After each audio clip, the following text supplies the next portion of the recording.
This is delightful. I'm so glad we came here. Feel those vibrations at Camp Video Games.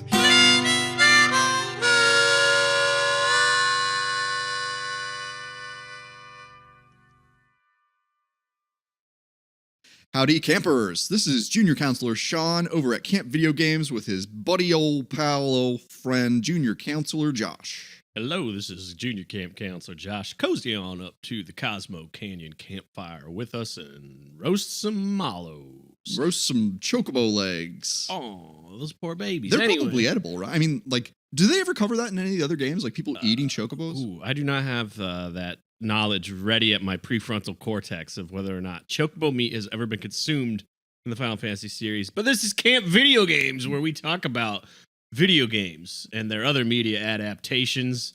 We like to deep dive into the stories and themes of those stories and how we experience them. And we're talking about Final Fantasy VII for the foreseeable future. We'll see how pacing goes today. It is a good game. I like it a lot. Okay, so last week we left off with the first Mako reactor. We blew that shit up. Yeah, get that out of my face. And then Cloud agrees to join the eco-terrorist group Avalanche for one more mission. And as we go forward, we're going to see, the good side of eco-terrorism. Oh, sure, we are. Yeah, for anybody following along in the Final Fantasy VII Remake, I believe we're at the beginning of Chapter 5, if memory serves. Okay. Yeah, whatever that means. You're the one that's No, Chapter 4. I don't know. Let's go for it. This is Chapter 2 in my book. Right. And, okay, so Final Fantasy VII starts off, it literally starts with a bang, doesn't it? Mm-hmm. A big old bang that wipes out the power grid. Yes. Except everyone's still got power. Of Sector, which one is it? That was the Sector 6 reactor. It's just called Assault on Mako Reactor number 1. Oh, so it's Sector 1. Point is, we've taken out 1/8 of the grid of the mega city Midgar. Yeah. That was where we left off. And that should keep the planet going for a little longer. Yeah. Okay, so picking back up, Cloud agrees to go on another Mako run, and Barrett asks Cloud to explain materia use, which, if you've never played Final Fantasy VII, materia is how they explain magic. It's they'll even in the game. We'll get to that later, of like what materia actually is. But in this case, it's a little marble that you can put in your weapon or your accessory, and it will give you that a special power. Right. It's not like Final Fantasy I where you have to you buy magic spells. Magic licenses. Yeah. Yeah, that's the libertarians hate that shit. Keep your hands off my bolt all. Let me cast any magic I please, because I'm a sovereign citizen. This is how Final Fantasy VII kind of separates itself from other games, where everybody can use anything, right? Is that? I mean, you just played 6. Was that the case? 6 was the first one that anybody could use any magic, but you still had individualized, like a job skill. So. You have, in Final Fantasy VI, the character Edgar, you have his tools. His twin brother, Sabin, has his blitz, martial arts attacks. So they still have a kind of a job class. And in Final Fantasy VII, if we haven't figured that out yet, and we talked about it a little bit last time, it's like the class system or job system is like almost more aesthetic. Yeah, like, for sure. There's a little bit going on in the stats with like, how Cloud and Tifa and Barrett are just slightly different, but it's not noticeable in a casual play. Sure. I think if you were to approximate what their job skills would be, like, I think we even did this last week, where like Cloud's a red mage. He's a fighter and a magic user. Tifa's a fighter. Barrett's like the martial arts monk. Well, in other games it was just called a fighter, wasn't it? It was a black belt or Oh, sure. yeah. Yeah. The fighter was the guy who's just like the red guy swings the sword. He's like the Final Fantasy guy. Yeah. And Red. yeah. You know, et cetera, et cetera. So using materia, what I like about how materia affects your character, if you load a character down with materia, their health is going to be lower, their attack power is going to be lower. Yeah, with magic materia specifically. Specifically magic materia, which is what we're using at this point in the game. Yeah, there's I believe 5 colors of materia, and they all will imbue you with different traits or skills. Yeah, green is magic, red is summons, blue is like that's additive or support to magic. And then there's purple. And then purple is just stat based. Yeah. And what do we say? Did we say it? Red, yellow, green, blue, red, yellow. I got to count on my fingers. Red, yellow, green, blue, purple. Yeah, we got them. Nice. And so it's funny that Barrett doesn't know how it works, but it's really just for the benefit of the gamer so that they can, you know, it's interesting that they didn't just give you that at the start. You had spells. Cloud became equipped with Bolt and Ice. Yeah, and you pick one up in that first reactor. You pick up a restore materia, and Barrett gives it to Cloud and says, like, "Hey, can you teach me how to use this?" And then Cloud does, and Barrett goes, "I'm not even gonna bother." Like he's like, "You just deal with it, okay?" Which is great. So now we're gonna raid the Sector 5 reactor here. Yeah, baby. And so, in order to arrive, one must depart, and that's how trains work. So they get on a train. Barrett bullies all of the square Shinra suits, and he clears a car out, so that Avalanche can have their privacy. Let's see. Yeah, it's funny because Barrett's like having like a back and forth with a Shinra suit. Some nerd that's working for the evil empire. And I just wonder, like, how often do you think Barrett like openly antagonizes just like people going to their job? He's just like, "You work for the evil empire." Yeah. And it's just like, yeah, man. Question. There's voice acting for the characters in the remake, isn't there? Oh yeah. Does Barrett sound like Mr. T? Yeah, I touched on this a little bit last time that they fix some of the like problematic display that we see in this caricature of like a large black man in this one, that he's a lot more dynamic and nuanced, and the performance is captured really well. Good. I think, by the actor. It's a character that deserves like serious treatment, because Barrett has some layers as we get into it. Yeah. So, and like even in this, it's just like, oh, there's some bad stereotypical stuff, but even like this interaction, it's like, yeah, he's the hot-headed leader. Yeah. And he does antagonize. You get a little bit more depth of that, I think, in the remake, in these train scenes, where you get just in the clarity of the character design and the interactions, like, oh, these truly are like, honestly, people, well, not you, because you're a badass farmer, but like people like me, like just knowledge workers who are like, I don't know, I'm just wake up every day and I'm part of the empire, and but I'm not like a participant, you know? Yeah. I'm not complicit. Like those are the kind of people he's harassing, and it's interesting. It adds more depth, I think, to the like, just the contradictions and the complications of living in Midgar. Yeah. I mean, it's hard not to suck from the teat of the beast if that's the only milk around. Yeah. What? In the city of Midgar, of which there are no real world analogies. Oh,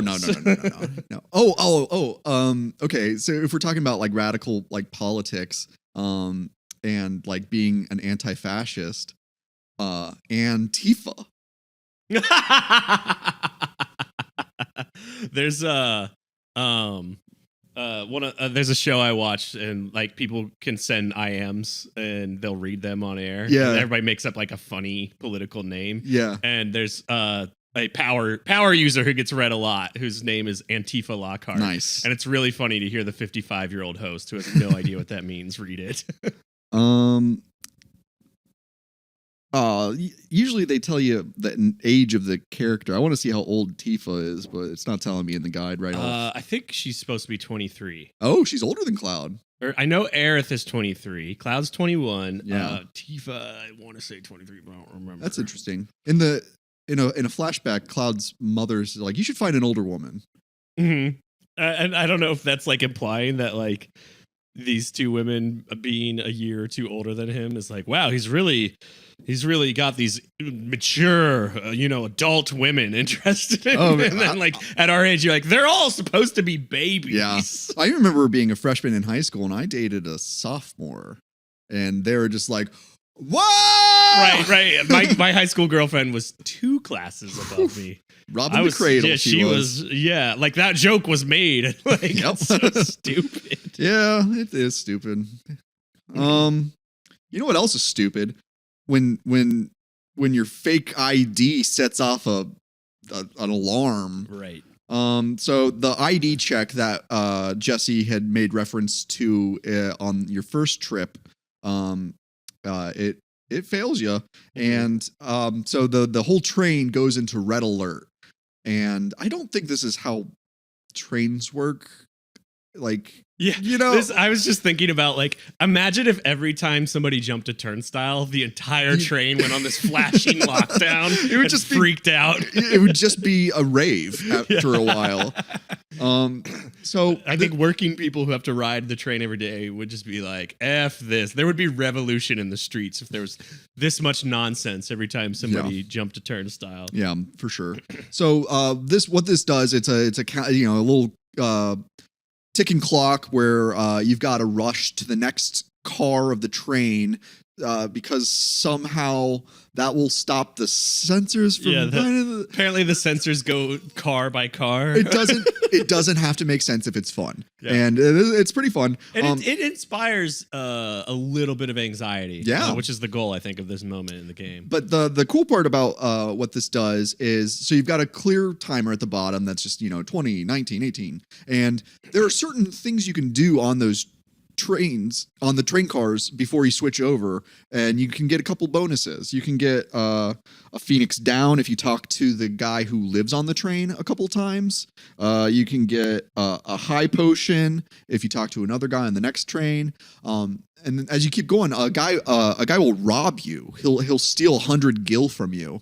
And if you take the time, because it also happens very quickly. Someone walks past you guys like, ha, ha, ha. And if anyone laughs, that means they robbed you.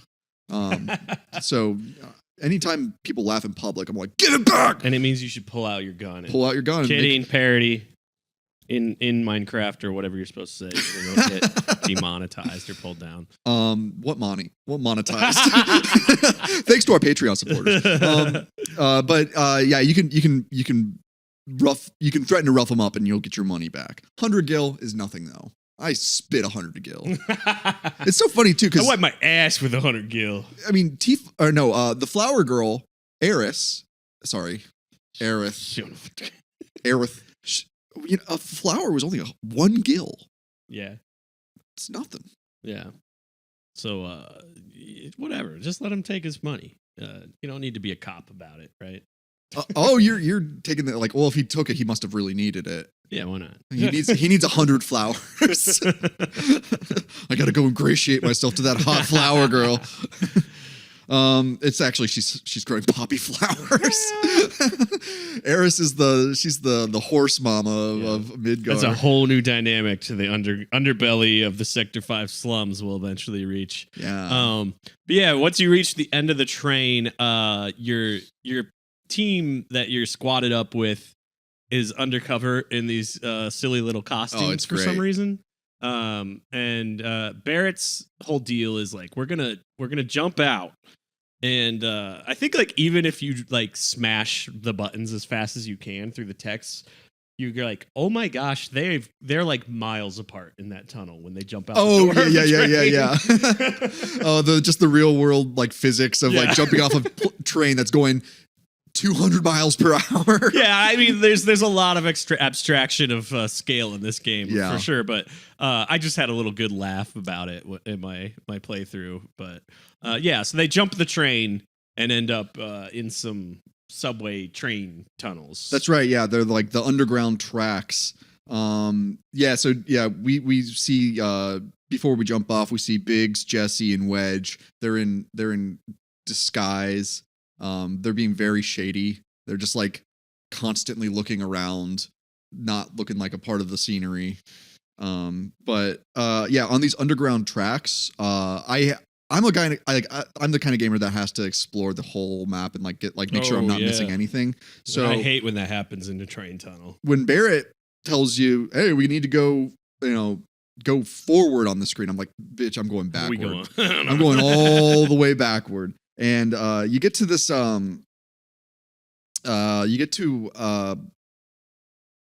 It's basically an endless fight where you can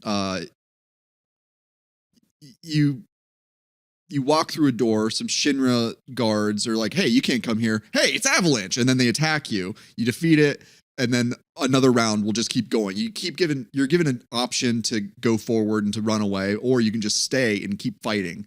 I thought maybe and I had to look it up to make sure it was an infinite fight, because I just kept fighting and thinking maybe something cool would happen. Mm-hmm. No. I mean, the fights are cool, but that's as cool as it gets. So, okay. I have to slip a little bit of my personal life into this again. Yes. Okay, so I was doing this endless fight with some Shinra guards, and so I'm hearing the battle victory fanfare a lot. Back in the day when like having custom ringtones was a thing, I had that, but it was a time in my life where I had a very toxic partner.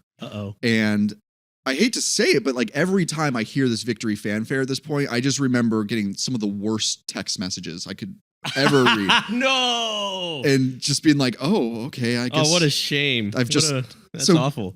Camp Video Games pro tip: separate your leisure from your love life and pleasure. This is work, you know. This Final is Fantasy is serious business. Do not let it mix with your complicated love life. Yeah, or lack thereof.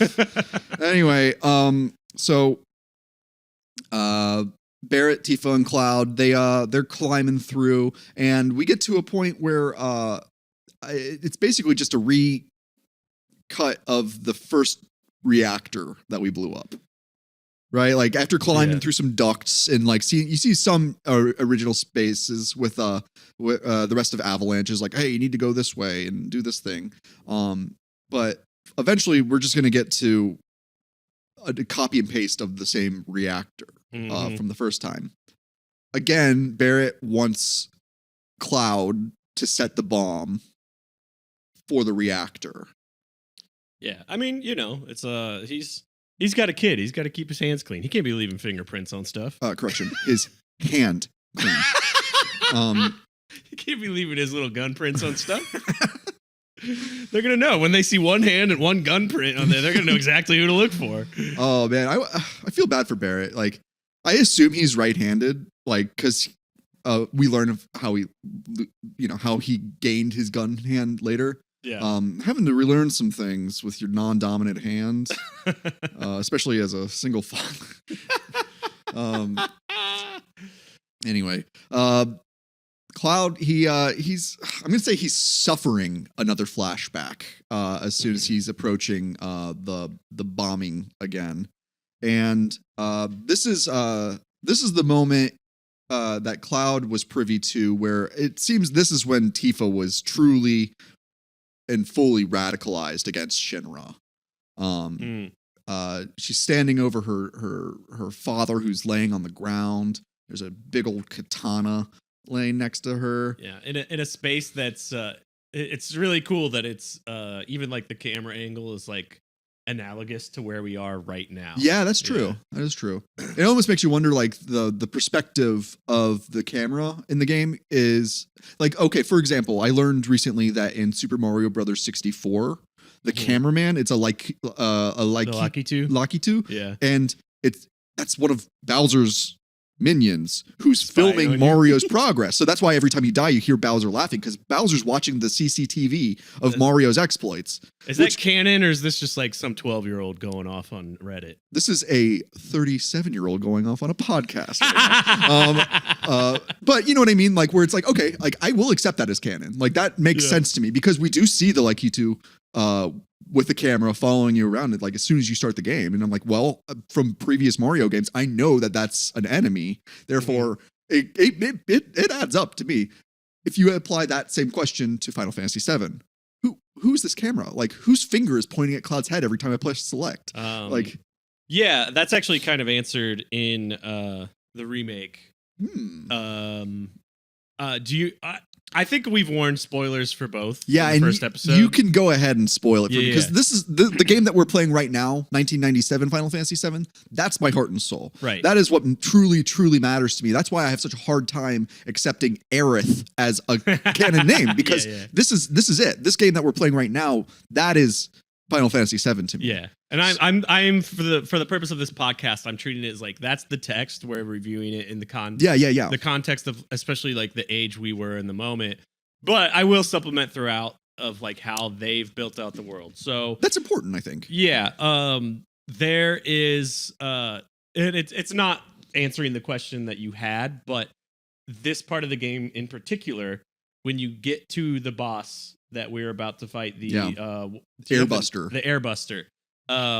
You find out that they've been surveilling you the whole time. Sure. And they let you do this as a means to frame Avalanche and take Avalanche down and like so that they can have propaganda to show people like, Avalanche is the reason your life is terrible.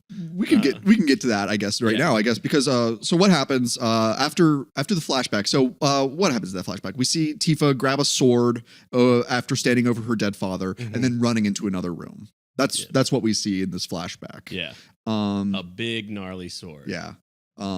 It's a massive sword. Yeah. I won't say what the full name of the sword is. But okay, so after Cloud regains his composure, he plants the bomb. And then it's a matter of the team getting out of the reactor before it explodes. And this is okay. Throughout Final Fantasy VII, there are things that I won't call mini games. I'm specifically talking about the triple button push. Yeah, dude. Game. So dumb. Okay, so what happens is we've got Barrett and Tifa on one side, Cloud on the other side, and they each have double buttons that they have to push at the same time. And for some reason, they can't go, okay, guys, 1, 2, 3, go. Yeah. You have to watch it and you have to get the rhythm. Learn this rhythm. It's so like this is like I'm trying to be a very fair critic of Final Fantasy VII because it's so easy to overreact about how good of a game it is. But this shit's stupid. Yeah. Like it's and it stays in the remake too, by the way. But like my footage of me doing it is on the screen. This I think this is my 5th or 6th playthrough, and it took me several tries. Yeah. Terminator 2. Do you remember the key turning sequence where Miles Dyson is gaining access to the Terminator tech that they found after Terminator 1, the hand and the microchip, and it's like the nuclear keys where it's like there's a security guard and there's Dyson and they put their keys in and he's like 1, 2, 3, click, and they both do it at the same time. Yeah. And I've seen Terminator 2 so many times that it's like Final Fantasy VII. It's just burned into my brain. And anytime that there's like a little crossover or any sort of similarity between them, it's gonna come up. Yeah. I could see a lot down the line. Yeah, we keep Terminator 2 on the back burner. For comparison. There's plenty of games to talk about. Well, I'm just talking about in comparison to this game. Oh, sure. I think there's some overlap thematically. I would say that the Shinra theme song actually reminds me a lot of the Terminator soundtrack. James Cameron, really good director. Oh yeah, he's all right. Did you see the new Pandora Frontiers video game footage? It looks dog shit. Really? Yeah, I mean, I've never even watched Avatar, but just for the hype that people getting depressed because they couldn't live on Pandora. Dude, I'm one of those people. I believe that. The game's got to be better looking than it looks from what I saw of the footage. Yeah, I might mess around with it the first time it goes on sale. Sure, kind of game. Sure. You know, to me, we're sidetracking on this just a little longer. It looks like Horizon Zero Dawn reskinned with Avatar Pandora. Yeah, and that's what I'm like. I'm waiting to find out if that's true before I mess with it. Yeah. Okay, back to our lovable eco terrorists. Cloud, Tifa, and Barrett. They get to this like crosswalk, a big high rise crosswalk, and they realize that it's a trap. Shinra guards surround them on all sides, and then it's fucking President Shinra. Mr. Shinra, the guy whose name is synonymous with everything wrong with this world, is like, hey, what's up, dude? It's so funny. It's so funny because he's acting so like, unconcerned and flippant. He's like, oh, I got a dinner to get to. Like, I'll let the robo guard take care of things. And it's a great villain. Without doing too much legwork, he is able to frame Avalanche. And this is the part that's done a lot better in the remake, where here you're like, you buy it as a 12-year-old the first time we played this, but then your brain starts to go like, wait, the president of like the whole mega city personally showed up. It makes no sense. To like set a trap, and with the guy with a gun on his arm that he's always shooting alone. Yeah. Like in the remake, it's cool. There's like these security cameras, and they sort of like spread out and they form a hologram of him. That's sick. Yeah. So that makes way more sense. And it's like his minions have been like handling all this for him. He just holograms in at the last minute to be like, we set a trap for you. That rocks. That's like, we're in line with like a Star Wars villain, right? Yeah. Like, you show up as a hologram because you're not going to fucking go in. Like, what? You're going to shoot me? No. I've got stocks to manipulate. Yeah, and I think speaking of, how this game influenced me like sociopolitically, it's like this is your proto like Bezos Musk kind of guy. And like it's so funny like I was at sort of like a normal dinner party the other night, and I talking to normal people, and I was sort of there was a contextual reason I brought up Elon Musk, and like it's just assuming everybody at the table knows this guy's like a dirtbag, right? And oh, you mean that Tesla fella? And that was kind of the guy's attitude. Like he first talks about like how cool like working for SpaceX is, and he's like, oh yeah, the thing with like those guys, these geniuses, is they're working 20 hours a day, and like people don't understand that. I was like, wait, what? Have you followed his Twitter? He's not working. He's like, this guy's like, I've got time to go harass people who have a negative opinion of me. He's like President Shinra. Just like, yeah. So President Shinra, he waxes on a little bit about how wonderful Sephiroth is. And this is another reference to somebody named Sephiroth, who apparently was the best of the best in Soldier. And then he dumps a pretty cool looking robot called the Airbuster. I take it back. It's not that cool looking. It looks like a vacuum cleaner. It's 1997 cool. Yeah. Yeah. It looks like a vacuum cleaner with hands. Yeah. And this is a fight where we have Tifa and Barrett on one side and Cloud on the other side, and that's not just important for this fight. It's because as soon as you destroy the Airbuster, very easy fight. I'm gonna cut away for the video viewers from my footage because I cheated. I used the cheat mode on this because I don't know if there's a strategy you're supposed to apply. I just like kind of forgot to shore up my credentials. I have beat this boss on hard mode in the remake, okay, without cheating. But in this, like, he just kept counterattacking, And I think he killed Cloud, and I ran out of Phoenix Downs or something. And I was Yeah. like, screw this. I'm just limit breaking my way through this with the cheat mode. Yeah, I was like, yeah. I was like, I don't. Oh, it need- gives you unlimited limit breaks? I think so. That And, rocks. like, I was just like, I'm not redoing this. I've done this before, you know. Like, so there is some strategy to it that I forgot. Yeah. Do you have it? Is it in the strategy guide? Do you have let's page let's up? look it up. Let's see. Okay, Airbuster. Okay, and again, for reference, I am referring to my original official strategy guide for Final Fantasy VII by David Cassidy through Brady Games back in the day, where strategy guides meant something and they weren't just collector fodder. Yeah. Okay. Let's see. I'm gonna just read directly from this book. Yes, please. Boss Airbuster. Level 15, HP 1200. You'll get 180 experience, 150 gil, and 16 AP. What does AP stand for? I know that's the materia experience. Oh, that's a good question. Activity points. Sure. Okay. Although Airbuster is surrounded, it's still a formidable opponent. Its attacks are extremely powerful, but Airbuster's attacks build up the party's limit breaks faster than they chew away at the party's HP. Using limit breaks against using limit break attacks against its back results in a quick fight. So you hit it in the back, it'll do more damage. I'm just an idiot, I guess, because I feel like I was doing that and just getting counterattacked, and Cloud got roundhoused real fast. Maybe I just rushed and was under leveled. I don't know, but anyway, one more thing it says is, in fact, the combined power of Cloud and Barrett's limit breaks can take down Airbuster in a single turn. Yeah, that makes sense. Not me, apparently. Also using Bolt against mechanical enemies will deal extra damage. Okay.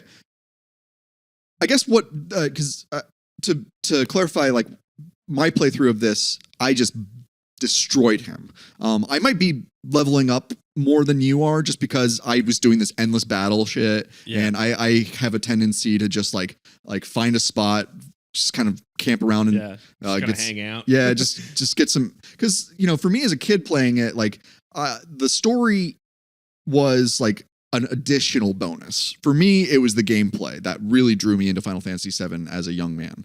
The story was like, oh yeah, that was kind of deep and heavy and weird. It was like in between me trying to just make the numbers go up. Right. That's all. I'm so bad with money, but I'm really good with experience points. Okay, so defeating the Airbuster, it explodes, and Tifa and Barrett are on the safe side of the explosion, and Cloud gets caught up, and he's hanging on by he's hanging on by a pipe that it's got to be like molten and like really hot. It'd be pretty hot. Yeah. And it's so funny looking at this character, like his hands are just little orbs. Yeah. Is he wearing gloves, or is he just like, I don't look at a picture of him. Yeah, he has gloves. He's got gloves? These big gauntlet gloves. That's cool. It's on the front page of your guy there. Oh yeah. Oh yeah. The cover. Cloud's so cool. He is the white male power fantasy, but not in a racist way. Just that's what they were trying to sell to. Yeah. And so, okay, you've got some more dialogue options where they're like, you can either be strong or you can be like, I don't want to die. Like as Barrett and Tifa are like, Cloud, you okay? You can be like, yeah, I'm fine. You can just be like, yeah, I'm fine. Yeah, just casually just hanging on by a pipe. Over an endless void of dystopian hell. And the again, referencing the remake, you go through this long dungeon before you get to the reactor. Mm-hmm. That's just, it's the infrastructure at the top of the plate. So you get a sense. So you've learned the scale of like how much, like, oh, you are in this really high city thing. Like if you go down, it's a long way down. Like they parachute down in another mission. We cut away. Anyway, so it's a serious thing that happens to him there. And Final Fantasy VII 1997 does a good job of establishing that type of scale as well. When we get to the plate or we get to Shinra headquarters, there's going to be a almost tedious ascension. But in this case, the Airbuster explodes, Cloud falls, then the reactor explodes. we're gonna get some like cryptic dialogue as Cloud is unconscious. And this is like it's I assume the same voice in Cloud's head that is warning him about this isn't just a reactor. Look out. Like he's always got this internal dialogue that is like it's cryptic. And he's talking to it. It's Cloud talking to a disambiguated voice. Yeah, I in my playthrough when I was streaming it, I was legitimately like, I know all the things, and I was like, I'm not sure whose voice this is supposed to. Isn't that fun? Be, even this many times through the game. I if you were to ask me right now, like to explain everything, I would have a hard time. I could explain. I feel like I could explain everything, but which voice is which here? Yeah. But okay, so fade to black, cryptic dialogue. Basically, you just like you remember back then, that kind of stuff. I don't know. And then there's some. That there's a real voice coming in because it's got the standard the default color of the dialogue boxes is blue with a white border.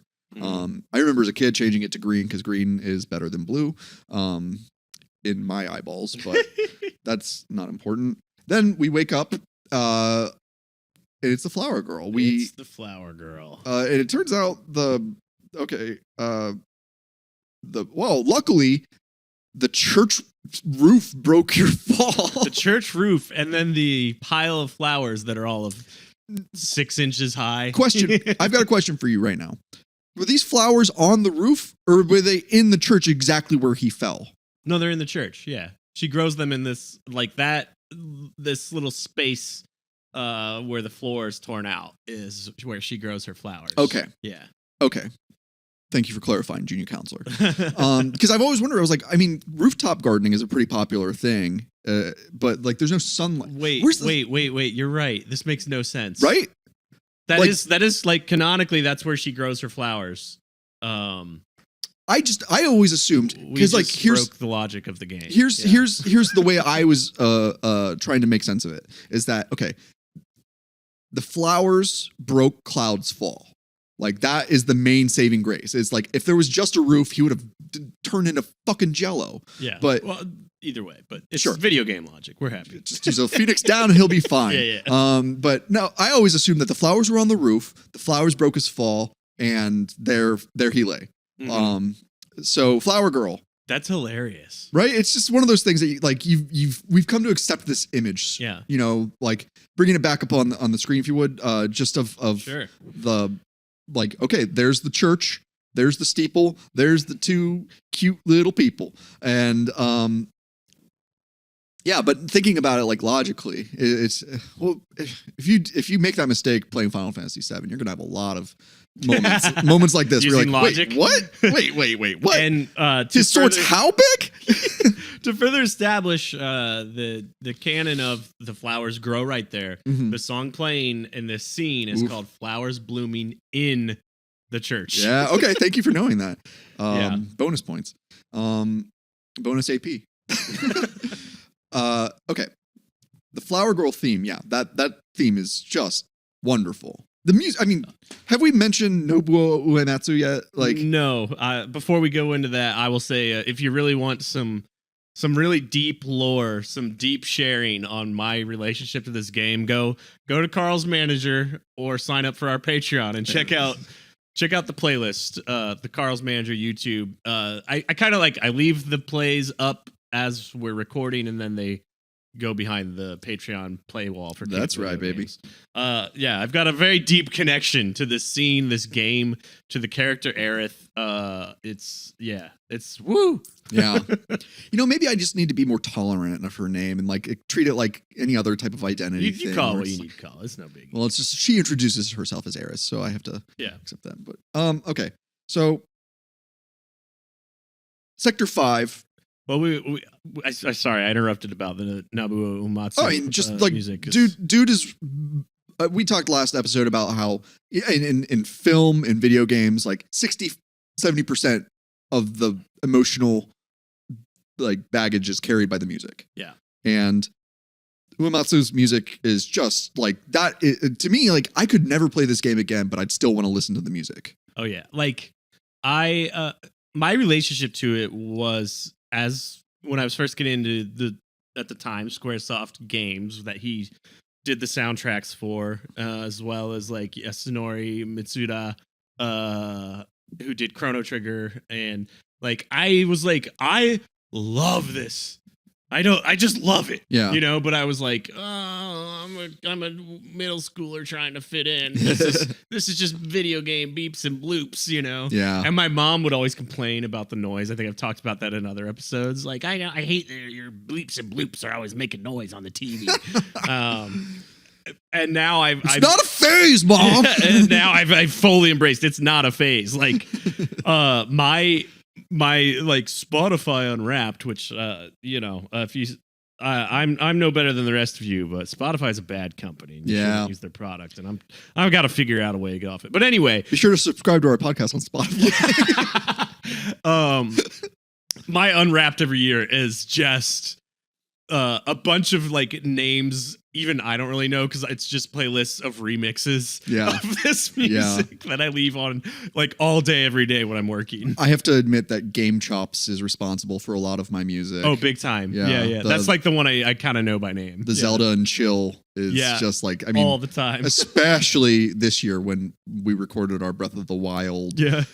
Anytime I was doing any sort of like paperwork or anything that required just me sitting and staying still, I was like, yeah, it rocks. So that's hugely impactful music. Anyway, back to the game. Well, Uematsu-san, if you're listening, good job, buddy. Yeah, we had the same birthday, so please be my best friend. Oh wow! Did you ever listen to his rock band, the Black Mages? A little bit. Yeah. This is you might have seen on my Instagram when I'm pretty sure it's the Black Mages recording on the Howard Stern show. Do you know Beetlejuice from Howard Stern? Of course I know. Yeah, you gotta love Beat. He's the best man in the world. He's the sweetest boy. Is he alive? Yeah, Good for him. There's an episode where they're trying to convince him he's like a musical genius. Oh man! And they're like, Beetlejuice, you play guitar. We heard you play guitar. And you know, I remember this. And he's like, "Oh yeah, sometimes." You know, I'm pretty sure they played the Black Mages playing the boss fight music, and he's like, "Yeah, that's me." Let's bully and intellectually. I love Beetlejuice. I contend like he's happy. He likes being a part of the team. Yeah, that's good. As long as he's fairly, I like to believe that in my heart. I need to. I need that in my life. As long as he's fairly compensated, that's all that matters. Well, that's not all that matters, but whatever. Howard Stern's kind of a. No, I'm not a Stern fan. I'm a Beetlejuice fan. Okay, for sure. Yeah, that's good. Don't say his name 3 times in a row though. Unless he wants to be a guest. I would pay so much money for that. That would be my dream to talk to Beetlejuice about Final Fantasy. Okay. This is where... You ever played Final Fantasy? Oh, yeah, a couple times. I heard you did the soundtrack for Beetlejuice. Oh yeah, couple. couple. Okay. Dialogue options with the flower girl. This is you get another opportunity to either be a sweetheart or a mean narcissist. Yeah. I'm all in on Aerith, by the way. Yeah. That's your number one? Oh, 100%. Yeah, that makes sense. Yeah. I said that like it was like a judgy thing. I wouldn't mean like that. Yeah, that makes sense. Aerith is if there were more people as pure of heart and spirit in this world as Aerith, most problems would be solved. Totally. But you get the option where she's like, "Do you remember me?" And he's like, "Oh yeah." Like now that you mention it, weren't you the slum drunk? Like, yeah. Like classy. The like sort of what's the word? Like how you like every decision splits off to a new universe. Yeah. Like the multiple versions of Cloud that are spread throughout the multiverse based on just these like dual dialogue options that you get are bonkers differences. All right, now if you're watching the video feed, we're watching. It's called Revisionist History, where Junior counselor Josh is changing the flower girl's name to That's something right. I've never read before in this game. Insane, right? I'm trying very hard to accept it because I know that it says, "I'm Aerith, the flower girl." Yeah. and then you're like, yeah, I'm Clouth. Clouththreth. So the flower girl asks Cloud if he has any materia, and he mentions that he's like, yeah, of course I got materia. I kill people. Like, and she's like, that's what I do for a living. I she kill says- people and take their materia. she says she has some that's good for absolutely nothing. Mm-hmm. Have you watched or read Breakfast at Tiffany's? I think I saw the movie a lot, like 20 years ago. Sure. This is, I think it's a pretty reliable first instance of the manic pixie dream girl trope. Aerith? No, Or at Breakfast at Breakfast Tiffany's. at- yeah, right. Audrey Hepburn's Duh. Holly Golightly. Yeah. As we go through the preceding actions of the game, Aerith does kind of embody a lot of the tropes of the manic pixie dream girl, where she Yeah. can solve all of your problems and come on, let's do something that you would never think to do before. Every moment's magical. Yeah. Look at my weird hair. It's like I hate applying that trope to it, because outside of what we're kind of about to walk through, where that was really drilled in, like I absolutely love this character. I'm not trying to insult your Right. waifu, okay? This is my weeb anime waifu. No, I don't know. I have a weird attachment to like her as like a because I look at her as like spoiler alert, Christ figure, you know. And like, because if you strip all that manic pixie dream girl, like, oh, she's fulfilling your like dominant power fantasy as Cloud Strife is your avatar. Yeah. And you look at it as just the story of the world, that's the role she's playing. Sure. Yeah. Okay. So whatever it is, I grew up with it. Yeah, she's the manic pixie dream girl trope. Not annoyingly so. Yeah, Just wafts of it.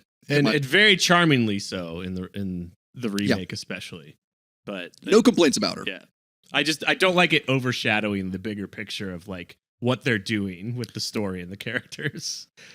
But it's definitely worth addressing. Wait, I'm looking right behind you there. Is that a Aerith Oh body yeah, pillow? that's it's I have got my body pillow. I've got my full sized Aerith doll, you know, that it sleeps next to me in bed with the body pillow. Yeah, don't mind the wig either. It's normal. Well, thanks for joining us. Psych. Okay. We've got a bad dude to meet. I always thought the last time I'm gonna talk about it's probably not the last time, but Eris, the way it was spelled for the original release, it's just a anagram of Ares, the god of war. And as a kid who grew up loving Greek mythology, I was like, there's got to be a connection. Right. And it's just like, no, it's not. No, I think it was just like a character limit thing or something, some reason like that. So, as Cloud and Aerith are talking, Got him. I said it right. I know. I'm trying. Ah. Anyway, go on. Identity is a fickle thing, and it's up to the person to tell me who they are, not how I perceive them. That's right. So I'm trying to respect that her real name is Aerith, and I'm just gonna move forward. So some mysterious guy shows up at the back of the church as Claude and Aerith are talking. Yeah. And Aerith basically was like, you're like, you ever worked as a bodyguard before? And Claude's like, he's like, I'll guard your body, baby. But so she hires him as a bodyguard to take her back home, to avoid this bad boy who is looming at the entrance. Fun little side thing. If before this character, who we later learn is a Turk, one of the Shinra's like Mossad, I don't know. Yeah, they're like Mossad, CIA, but type guys. He's outside the door before he shows up. So if you're like, if you don't just go talk to Aerith and you go out the door and you press action, a voice box will show up and be like, I'll give you 2 a minute. It's an interesting little side thing that I always love to. I've never seen that. Like, I just have this thing where you could go talk to him before he interrupts. Yeah. No, if you go out don't the mind door, me saying it. if you go out the door and do some dialogue, yeah, he'll say something to you. It's pretty cool. There's so much hidden dialogue in this game too. And as a kid who grew up where like this was, I used Final Fantasy VII instead of like the internet as like my main pastime, right? Like where it's like I could just put this in and then I've got a world to explore. That was a huge draw of this game in general. And for me, anything that like, okay, because you get to some points where it's like, oh, we can't go back to that sector anymore after stuff happens. Like if there's a missable item or a missable like encounter, like if I learned that I missed it, it would like break my heart. I'd be like, oh, well, I'm not going to just start the game over so I can see that. But like, I mean, that might actually, I should bring that up with my therapist. So Cloud, he addresses this Turk, and this is Reno of the Turks.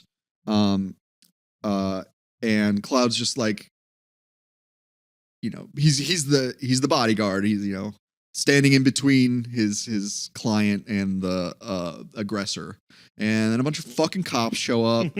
And so Cloud and Aerith, they make a run for it. Yeah. And worth noting, he gets one of those brain jolts as he's about to approach Reno. Oh, that's right. And we'll call it the inner voice. Yeah, and it's like, and then he's like, "Wait, yeah, I know you're Reno from the Turks." Mm-hmm. Interesting, isn't it? Right. So Reno. I want to talk about the scene when they first run away, and after like Reno's introduced himself, the cops come in, and he walks away. They're all like laughing about like, "Oh, we're gonna hunt these people down like dogs."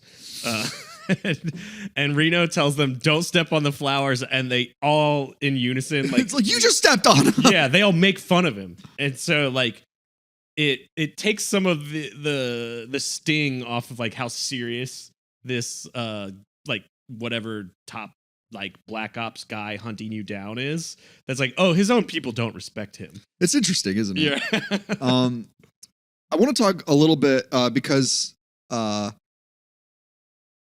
the Mako eyes that like everyone sees Cloud, and that's the defining trait when they see him. They're like, "Oh, you've been in you're a soldier? Like you're a soldier?" That it's whenever people are like, "Oh yeah, keep an eye out for the guy with the Mako eyes," not keep an eye out for the guy with an 8-foot sword, like that he carries literally everywhere with him. Yeah. I don't know. And no one else has. Yeah. Yeah. Well, maybe one other guy had it. Yeah. Next, okay, so Aerith and Cloud get separated in their escape. He like makes a jump that she couldn't handle, and so she falls down to the bottom as he's ascending all these stairs. And it's like the button pushing game. This is the barrel pushing. Yeah, I get the first one wrong every time. I luckily had my official strategy guide to tell me, because there's a specific order that you push the barrels so that Aerith can avoid combat with her pursuers. Yeah, and it's purely a matter of applying a tension to the player in the scene, because the idea is push the barrels, knock down the cops, and Aerith can like kind of run until she gets grabbed by the cops again. That's right. But if you miss every single one and she has to fight all the cops, it's like she's not gonna die. No. Yeah. It's just that she's Aerith, like, because this is your first opportunity of combat with her. She comes equipped with no usable materia. She's got like, she deals like a third of Cloud's damage, and that's, I mean, it's pretty unremarkable. Just right out the box. There's no, like, she doesn't distinguish herself in combat in any way until there's support roles later. Aerith in this game is as close as you get to a white mage. Mm-hmm. Where, if you play the classic ones, it's like low damage, high magic, great as a support character. Yeah.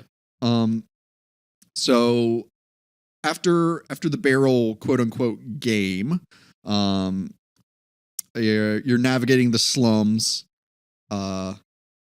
with Aerith, and it's you see some cool vistas of Midgar. It's pretty cool. Like, you see the roof that Cloud broke through, and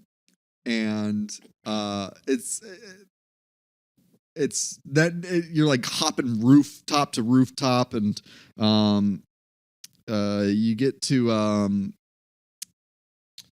see this a different side of Midgar that you haven't seen yet, which is, I think, the coolest part of this segment. Get a deeper understanding of like what the landscape of the slums is like, as we've only seen Sector 7, and this is in the remake. I'm gonna reference the remake again. My 100% favorite moment in the whole game happens here. Cool. It really takes its time using this as like a world building moment. Oh, you see Aerith naked as you run. Is that it? Yeah, hell yeah, dude. No, they're having their little conversation over the rooftops as you like take your time, and it's just telling the story, and they're like making these jumps, and Aerith like barely makes one. Like she grabs on by like the last second to this ladder rung, and she just goes, "Shit." It's amazing. It's like the most adorable thing I've ever seen in a video game. That's some potty language for a flower girl. At one point, as you're navigating the slums, you find Turtle Paradise News #1. Oh, I've never found all of this. I haven't either, but yeah. I'll look that up for next time, what that actually accomplishes. Yeah, I don't know what the reward is, but it's I believe it's when we go to the city of Wutai, is where Turtle Paradise is. It's like a bar. They're like, "Oh, we're doing this thing where like it's a promotional thing. If you find all of our flyers, then we'll give you a prize." I believe you have to find them in proper order as well. Wild. I know that sucks actually, but the Wutai clan, they ain't nothing to fuck with. Now Cloud and Aerith, they're going through the slums proper. They're back on the ground. It seems like they shook the cops. Yeah. And you get an opportunity to just see another part of Midgar that we have not explored this part yet, I believe. Sector 5 slums? Yeah. No. We get to see there's a sort of a township establishment similar to what we saw in Sector 7. And we meet a guy in a pipe who are sick. This guy are sick. Not in this version, though, because it was corrected in the translation, which is a real disappointment. Boo. But fix her name if you're gonna fix the dialogue. Yeah. Like this is what bothers me. Like right. I'm trying where is it not canon and where is it exactly? not? Thank you. Exactly. But this is an important breadcrumb. This is an important. You see a tattoo of the number 2 right. on this sick guy. Mm-hmm. We'll get to what that means much later. Yeah, and who has tattoos and what? This is another thing. That they in the remake you'll get a better both like a visual understanding of who these tattooed figures are. They all have different numbers on and them. How they correlate to the larger antagonist of the game. It's really clever. Like this game rocks, by the way. Yeah. Not to belabor a point. Okay. The mission right now is Cloud is to take Aerith back to her home in is it Sector 5? Sector 5? Yeah, the Sector 5 slums. Yeah. And once you've got the option to like navigate the town and get some materia, get some equipment going. It's good to equip Aerith with the best defense options, in my opinion, just because she's a bit more vulnerable as a character, and heaven forbid anything happens to her. That's right. We protect our queen. Oh yeah. And so we get to the Aerith's house. In the garden, First and foremost, okay. What does Elmira do for a living? This is Aerith's mom, and we'll get to her in a little bit, but like they've got a fucking cottage in like the middle of the burrows, and they've got a garden, and like it's like, is that a waterfall behind? Like it's heaven. Like they live in the nicest place I would in live at Aerith's Midgar. house. I would absolutely. I would rent it out. I would exploit. Dude, imagine the Airbnb. The Aerith B&B. The Aerith B&B money they could make on this bad boy. But I wanted to say that in the garden, you find two things. You find cover materia and an ether. That describes Aerith to a T. Like she is a character who protects and who uses magic. Like it's I don't know if it was intentional, but it seems. I think, yeah. It seems like a storytelling like tactic of the game player game developers. So be like, oh, let's associate these things with Aerith because it's a very important part of her character.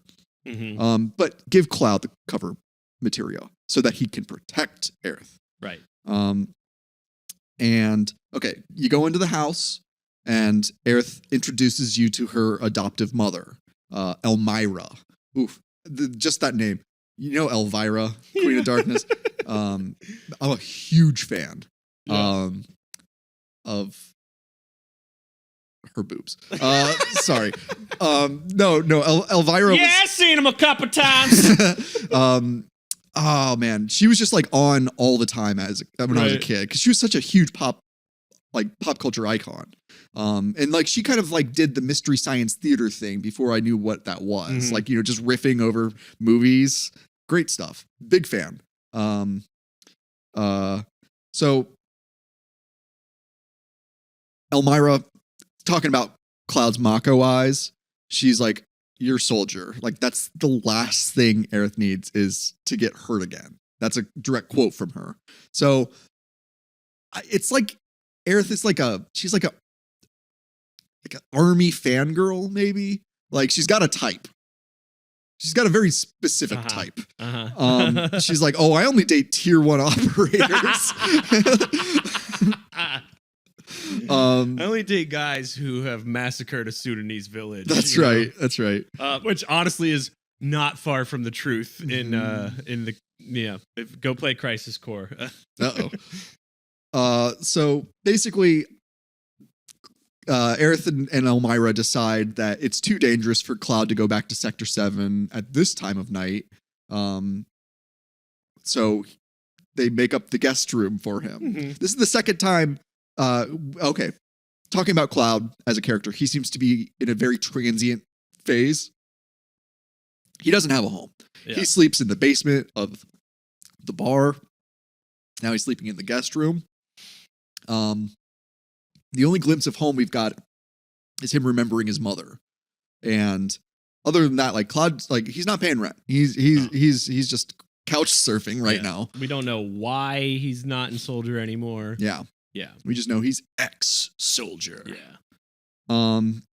So so sleeping in the guest room, Cloud dreams of his mom, where she is like kind of like he's like coming to visit after being gone for a while. And this is the direct quote that his mom says. She says, "You should date an older woman." And it's you know, I think from a maternal perspective, like you should date an older woman so that she can take care of you the way that I take care of you. In a non-Freudian way. But again, you were on with like playing up the manic pixie dream girl trope that like the core of this game is you are Cloud living out this like power fantasy that if you're a moron winds you up as an incel on 4chan if that's the part of the story that you're the most into. Yeah.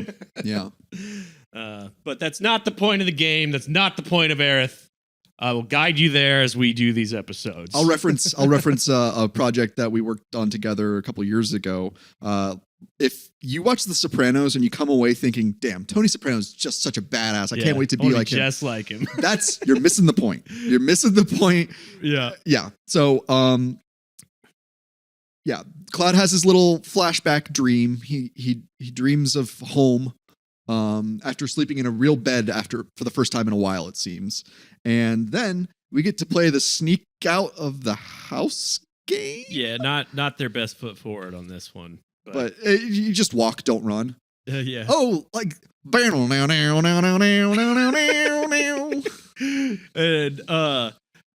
I guess you're supposed to understand that because if you run, Aerith's gonna keep coming and be like, go back to bed. Go back to bed, son. And you see through the walls and you see her just sitting up in bed. So it's fucking the idea creepy. is like Aerith is like this like robot that just sits alert all night and doesn't sleep. That's exactly how I read it too.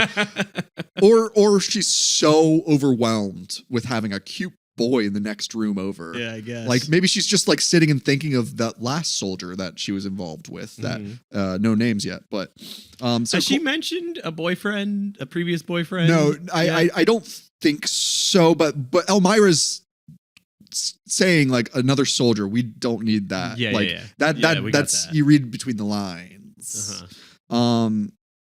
So Cloud he's on his way to Sector 6, I think, which is in between. Yeah, Sector 6. It's in between Sectors 5 and 7.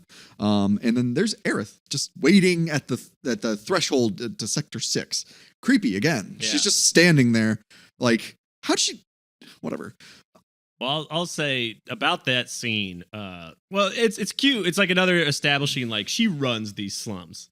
She knows her way around, and can.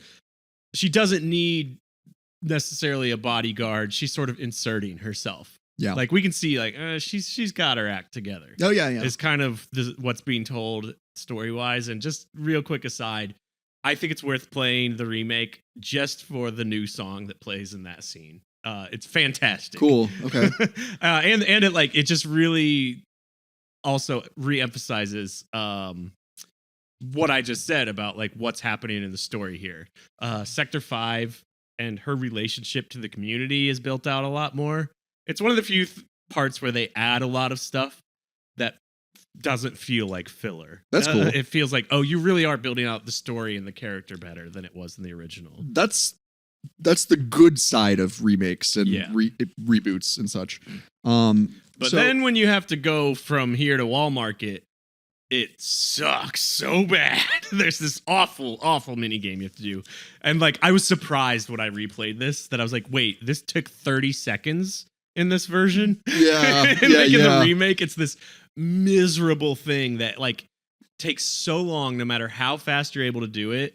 And if you want to be a completionist, you have to do it, I think, 9 times. Jesus Christ. It's horrible. Yeah. Anyway, wait, back to this game. Back to the text we're working. Let me just respond. Yeah. Fuck that. Yeah, that sucks. Okay. So in Sector 6, which is looks like an abandoned construction site with a giant robot hand and a crane and all this like lumber and like metal stuff hanging around. There's we haven't talked that much about specific enemies that you fight yet, but I want to talk about the Hell House. Oh, I'm always down to talk about the Hell House. So the Hell House is this is the only place in the game where you can encounter it is in the slums. Yeah. I think specifically just the Sector 6 slums. Just one screen. Yeah. Okay. So the idea is it starts off looking like a normal house, and then it like pops up some legs, and it's a complete fucking nightmare. The idea behind it, I think, is that it's like a piranha plant or one of the Venus flytraps, right? It starts off looking innocuous. I think hell houses are, so it looks like a house. And we know that there's a housing shortage in the slums. So some desperate person would be like, oh, great, a free house. They go into the house just eats them. Like that's my like headcanon of what these monsters are. Yeah. Is it's like a carnivorous sentient mechanized house monster robot that eats people. Specifically unhoused people. Yeah. So maybe it was a Shinra invention. Well, we're gonna learn a lot about monsters in general in this game and their origins. Yes. I'm just giggling to myself as you go through the curiosity that is the Hell House. Yeah. I'm just play remake at some point. I will. Hell House gets quite a story as well. Okay, it gets a glow up. It gets a glow up. All right. It's so good, and it's like fun, goofy. We'll just leave it there. Yeah. Okay. That's the thing I won't spoil. As they proceed, they get to the threshold of between sectors 6 and 7, and Cloud, he's like, all right, Aerith, like, I'm here, like, stop following me, kind of. He's looking out for her, but he's also like not trying to get involved. It seems like it's one of those hardened hearts that can't accept love until it like needs it. Mm-hmm. And it's like thrust upon him aggressively. Yeah. Which again is like, yeah, it's a cheap trope from the 90s, but it is what it is. It comes with a lot of real world examples, so that's fine. But then we get to a romantic moment on top of a Moogle. Whatever it is, I love it. It's like a concrete slide playhouse. Yeah. But okay, so this is mimicking the scene between Cloud and Tifa, where they're having a romantic moment sitting on top of something tall. That's the game developer's idea of a romantic setting, is you just sit on something a little bit taller than everything around you. Right. And this is where Aerith is talking about her first boyfriend, who Cloud reminds her of. Have you ever dated someone who was like, "Oh, you remind me of my ex," and I'm like, the good parts or the bad parts? I just, you have a type, that's fine. I fill that quotient, but like, what parts of the memory? Yeah, it never happened to me personally, I don't believe, but I totally understand why that's a weird thing to say to somebody. You remind me of the person I specifically cut out of my life. Interesting. Yeah. Cool. And it's also worth noting in the scene that Cloud gets that brain zap. I'm Soldier First Class. When she asks like what he was and what he did in Soldier, and she's like, "Oh, just like my ex-boyfriend." Yeah. Oh, okay. Just rolls. Did you know him? Yeah. No, we don't all know each other. Okay. Yeah. So go ahead. Our next thing is that this wagon pulls through the gate to Sector 7 opens, and this wagon pulls through, and drawn by a chocobo. Being drawn by a chocobo, even like lower like detail and res and polygon count than we see the characters normally. There's no face. There's a character on the back with no face, and it's in an outfit we've never seen before. And Cloud's like, "That's Tifa." And the first time I played the game, I don't even think I saw the character on the back. I was like, "What is he talking about?" Tifa is not a giant bird. Yeah, exactly. It's so weird. Aerith's like, "Well, let's go get her." Yeah, I know. And you, Aerith is like, wait, she's like, "You know her?" Like, where it's just like, wait, are you dating a sex worker? Like, that's the kind of vibe that I got, where Aerith is just like coming with a little bit of judgment. She's like, "Oh, you know her? Interesting. Well, let's go save her." And interestingly, like, again, Aerith knows this world, and she knows where this girl's going. And it's like, that's not good. We should go. And Cloud's like, "Okay, whatever."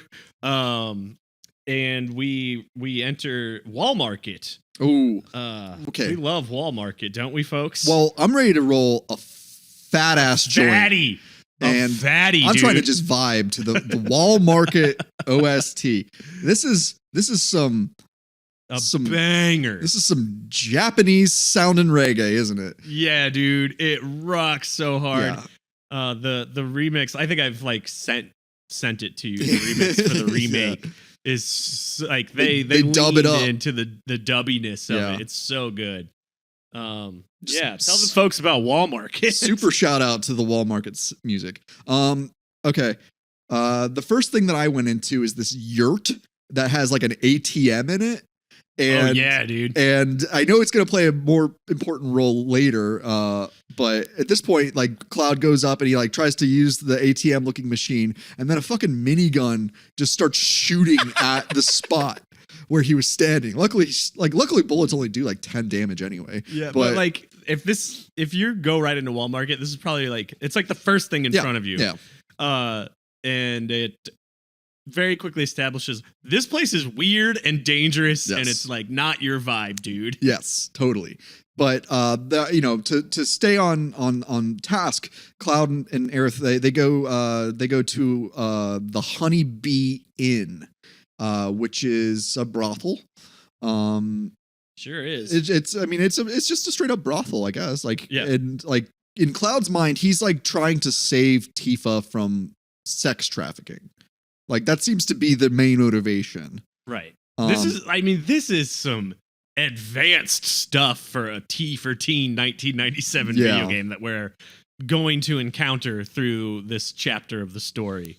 And this is where he finds out like that Tifa's here to meet Don Corneo. Is this where we first get his name dropped? Is that the Honeybee Inn? I believe it's when you go all the way to the back of the Wall Market to the one guy who talks to you. That's like a Corneo like lackey. Because like Cloud and Aerith they go up to him and he's like, "Whoa, no dudes!"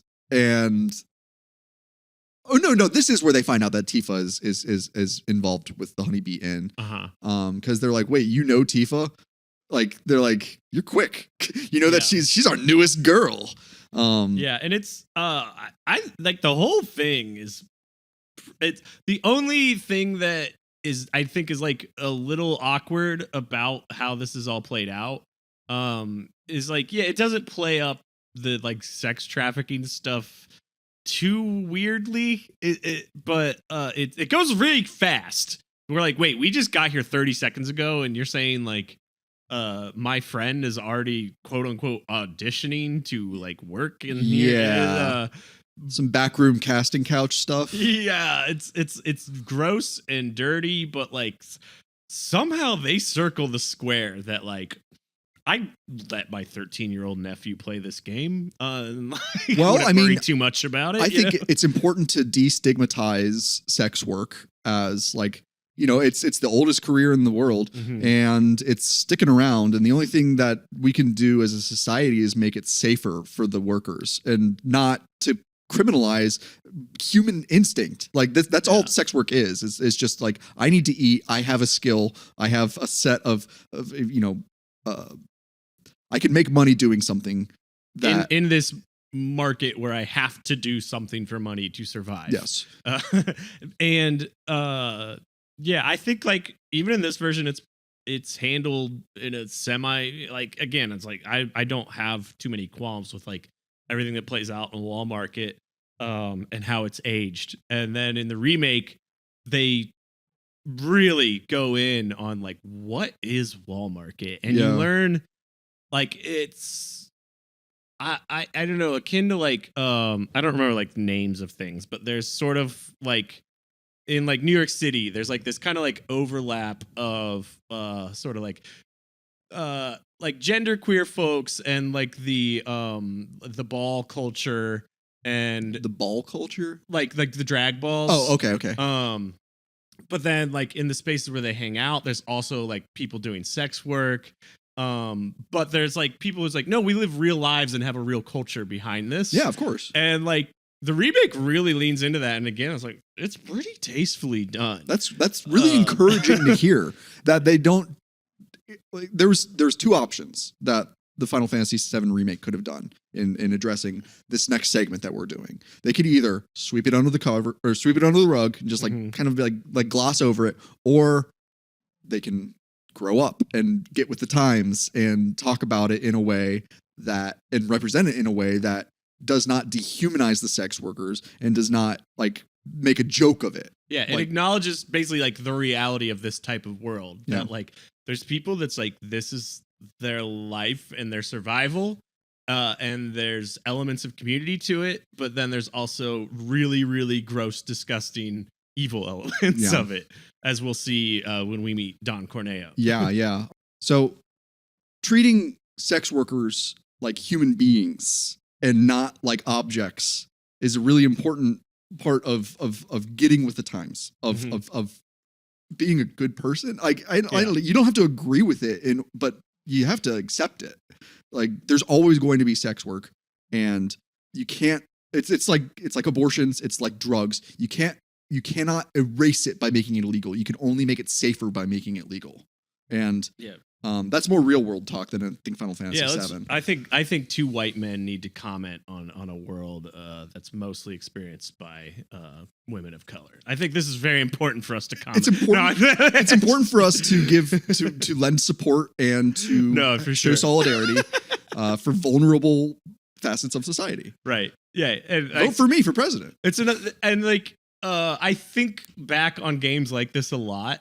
And how like where like I sort of found myself quote unquote ahead of the times, and this was like this game I was just like, I don't know, this is a thing that this is a world. Like it felt maybe a little weird, but like I don't know, like I didn't feel too weirded out. Like I just said weird twice to describe the thing, but like yeah, you get what I'm saying. And like there were a lot of things like this through my youth, and one of the biggest ones is the show Kids in the Hall. Sure. Oh my god. Like yes. how it normalized drag without the drag being the joke. Yeah. Like men doing drag. Monty Python did that as well. Very well. Mm-hmm. But yeah, Kids in the Hall, great. And Kids in the Hall like took it further with like Scott Thompson being like this out gay icon for like comedy weirdos in the late 80s and early 90s. Yeah.